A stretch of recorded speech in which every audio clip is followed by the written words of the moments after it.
रीवा में भूमाफियाओं का मायाजाल फैलता ही जा रहा है। यहाँ धड़ल्ले से रोज एक नई अवैध कॉलोनियां बनकर तैयार हो रही हैं। नियमों को ताक पर रखकर भूमाफिया प्लॉट बेचने के लिए लोगों को महानगरों की तर्ज पर कॉलोनी बनाने का सपना दिखाते हैं और फिर आप बिना परमिशन बनी कॉलोनियों में बिजली, सड़क और पानी को तरस जाते हैं। तो अगर आप भी रीवा में प्लॉट खरीदने की सोच रहे हैं तो भूमाफियाओं से सावधान हो जाइए। नमस्कार, आप देख रहे हैं देश खबर 24 और आपके साथ मैं हूं आज। दोस्तों, रीवा में इन दिनों अवैध कॉलोनाइजर्स और अवैध कॉलोनियों की भरमार है। यहां बिना रेरा और टीएनसीपी के जमीनों को काटकर प्लॉटों की बिक्री का कारोबार तेजी के साथ फल फूल रहा है। कॉलोनाइजर्स खुलेआम शासन और प्रशासन के नियमों की खुलेआम धज्जियां उड़ा रहे हैं, लेकिन इन पर कार्रवाई की बजाय उल्टा उन्हें खुली छूट दे दी गई है, जिसका आज नतीजा है कि अकेले रीवा नगर निगम क्षेत्र में 300 से अधिक अवैध कॉलोनियां बनकर तैयार हो चुकी हैं, जहां अब लोग नगर निगम से मिलने वाली सुविधाओं को मोहताज हो रहे हैं। बता दें कि रीवा शहर के 45 वार्डों में धड़ल्ले के साथ प्लॉटिंग का कारोबार किया जा रहा है, लेकिन शिकायतों के बावजूद कार्रवाई सिर्फ नोटिस तक ही सीमित रखी गई है। रीवा के युवा समाज सेवी अधिवक्ता भिखेमाला के मुताबिक उनके द्वारा नगर तथा निवेश जिला कार्यालय रीवा से भूखंडी अभिन्यास के मानचित्र की स्वीकृत एवं अनुज्ञा व नगर पालिक निगम रीवा एवं अनुविभागीय अधिकारी से कॉलोनी विकास की अनुज्ञा एवं मानचित्र स्वीकृत कराए बगैर तथा भू संपदा अधिनियम के तहत परियोजना का पंजीयन कराए बगैर अवैध कॉलोनी विकसित कर भूखंडों का विक्रय करने वालों के विरुद्ध दंडात्मक कार्रवाई के संबंध में एक नहीं तकरीबन 10 से अधिक बार पत्र लिखा जा चुका है। समाजसेवी भिखेमाला के मुताबिक शांति इंफ्रास्ट्रक्चर, खुसलानी ब्रदर्स, बिंड ग्रुप, अर्थ बिल्डर सहित अन्य कई अलग अलग ग्रुपों द्वारा अलग अलग जगहों पर कॉलोनियों को विकसित करने के साथ बिना रेरा टीएनसीपी परमिशन के प्लॉटों की बिक्री की जा रही है। उन्होंने बताया कि पूर्व में नगर निगम द्वारा नोटिस जारी कर संबंधित ग्रुपों के खिलाफ एफआईआर दर्ज कराने की बात कही गई थी, लेकिन यह कार्रवाई सिर्फ नोटिस तक ही सीमित रही, जिसके बाद अधिवक्ता ने उपरोक्त ग्रुपों के खिलाफ कार्रवाई की एक बार फिर से मांग की है। उन्होंने कहा कि नियमों की धज्जियां उड़ाने वाले ग्रुपों पर एफआईआर के साथ साथ रजिस्ट्री में भी रोक लगाई जानी चाहिए। फिलहाल रीवा में अवैध प्लॉटिंग का कारोबार अभी भी धड़ल्ले से किया जा रहा है, जिस पर अब आगे देखना होगा कि प्रशासन इस पर क्या कार्रवाई करता है। ये रीवा जिले में 45 वार्ड तथा अनुभाग रीवा के अंतर्गत अवैधानिक तरीके से प्लॉटिंग हो रही है।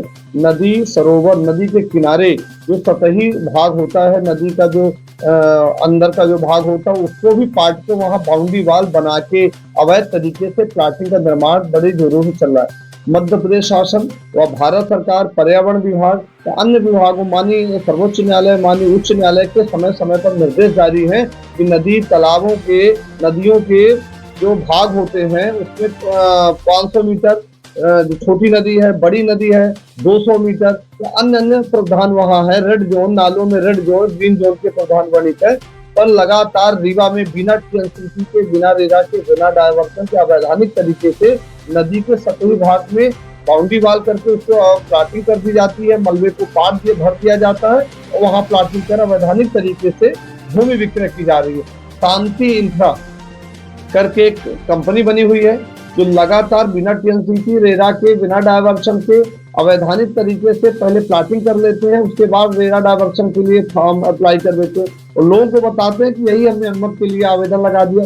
पहले नियम की प्रक्रिया पालन करना चाहिए कि फिर बिल्डिंग बनाना चाहिए।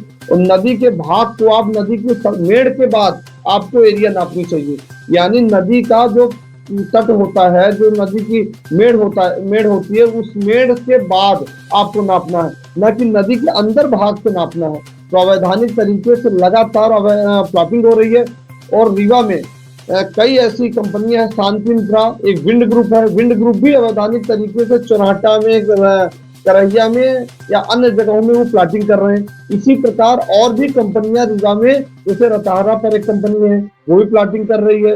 यहाँ तक कि रीवा ग्राम निवेश के नियमों का कोई भी पालन नहीं कर रहा।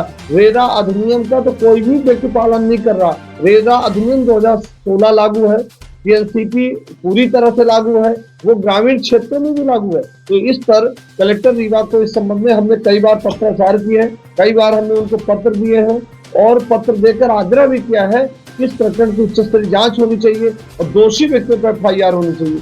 नगर निगम के 45 वार्डों में नगर निगम को नोटिस देकर उन पर कार्रवाई होनी चाहिए। उनकी जांच भी हो गई है तो भी आप कार्रवाई नहीं कर रहे। रीवा शहर के 45 वार्ड पूरी तरह बिक चुके हैं।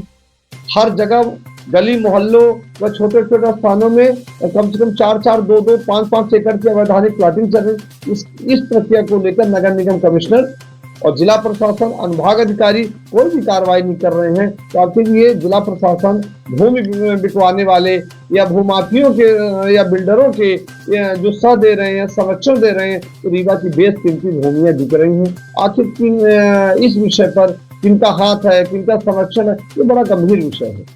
अभी नगर निगम के द्वारा कार्रवाई की बात की जाती है, लेकिन कार्रवाई कहीं नहीं की जाती। कई शिकायतें गई, तत्काल कार्रवाई की बात की गई, लेकिन कार्रवाई नहीं की गई।